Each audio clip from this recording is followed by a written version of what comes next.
hari pertama masuk neraka, Cek.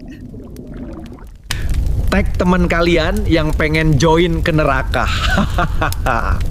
Subhanallah, depa ni betul-betul tak ada kerja.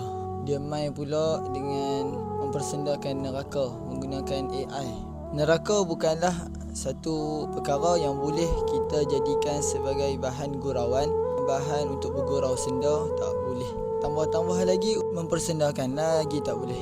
Kerana neraka ini yang telah disebut oleh Allah dan Nabi di dalam Al-Quran, di dalam hadis adalah neraka ini satu tempat untuk diberi azab dan siksa kepada orang-orang yang berdosa.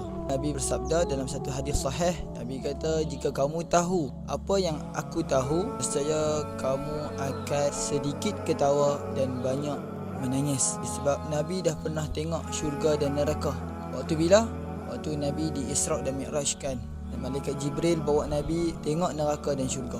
Nabi tahu neraka yang sebenar. Sebab itu Nabi kata, sekiranya kamu tahu apa yang aku tahu, nescaya kamu akan sedikit ketawa dan banyak menangis. Ingatlah, mempersendakan neraka boleh membawa kekufuran.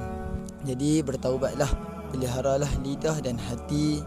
Jangan jadikan neraka sebagai bahan gurau senda, kerana ia bukan tempat untuk bergelak ketawa, tetapi ia adalah tempat yang penuh dengan azab dan tangisan, insya-Allah.